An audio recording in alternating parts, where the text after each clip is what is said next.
Assalamualaikum warahmatullahi wabarakatuh.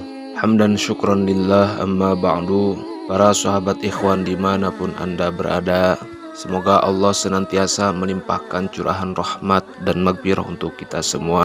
Amin ya Allah ya Rabbal Alamin. Yang mana di kesempatan kali ini saya akan mencoba menerangkan terkait daripada sejarah singkat yaitu negara Bani Israel, yang mana awalnya hidup nomaden yaitu Hayatul Badiyah. Tempatnya di Palestina di masa Nabi Yakub alaihissalam.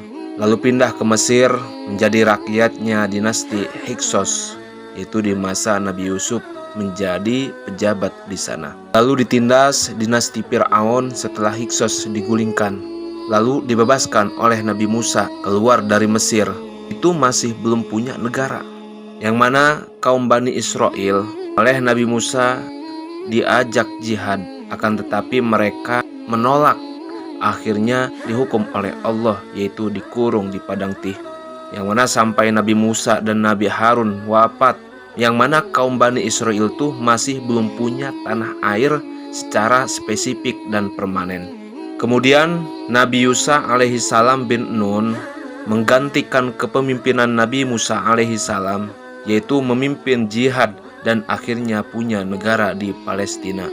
Setelah itu pemerintah dikendalikan oleh hakim-hakim. Setelah itu dipimpin oleh Talut, yaitu Saul. Setelah itu digantikan oleh Nabi Daud alaihissalam. Setelah itu gantikan pula oleh Nabi Sulaiman alaihissalam. Di masa inilah negara Bani Israel mencapai puncak keemasan dan kejayaannya. Di masa ini dibangun Haikal Sulaiman, yaitu semacam Ka'bahnya Bani Israel atau Masjid Nabi Sulaiman. Setelah itu negara mereka terpecah menjadi dua. Di utara disebut Kerajaan Israel ataupun Samaria atau Kerajaan Utara. Di utara disebut yaitu Kerajaan Yehuda atau Kerajaan Selatan. Setelah itu Kerajaan Utara dihancurkan Tiglat ataupun Pileser, yaitu Raja Asyur, yang mana tersisa Kerajaan Yehuda. Lalu Kerajaan Yehuda juga dihancurkan oleh Nebukadnezar dari Babilonia. Di masa Babilonia inilah hancur total sudah semua negara Bani Israel, yang mana 10 suku ataupun 10 asbat Bani Israel juga dinyatakan lenyap di masa ini, yaitu yang tersisa yaitu 2 suku saja. Lalu Babilonia dikalahkan oleh Kores, yaitu Raja Persia, yang mana Bani Israel diizinkan oleh Kores ke Yerusalem, tapi hanya 2 suku saja yang ke sana, yakni suku Yehuda dan suku Benyamin.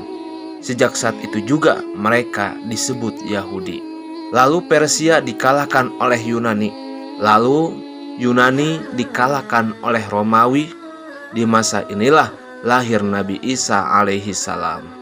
Lalu berkali-kali mereka melakukan perjuangan militer untuk melawan Romawi, tapi selalu kalah dan kalah. Yang mana terjadi kemarahan Romawi, yang mana Romawi marah sekali, sehingga Yerusalem dihancurkan, Haikal Sulaiman dihancurkan, Yahudi ditangkap, diburu, dibantai, dan diusir.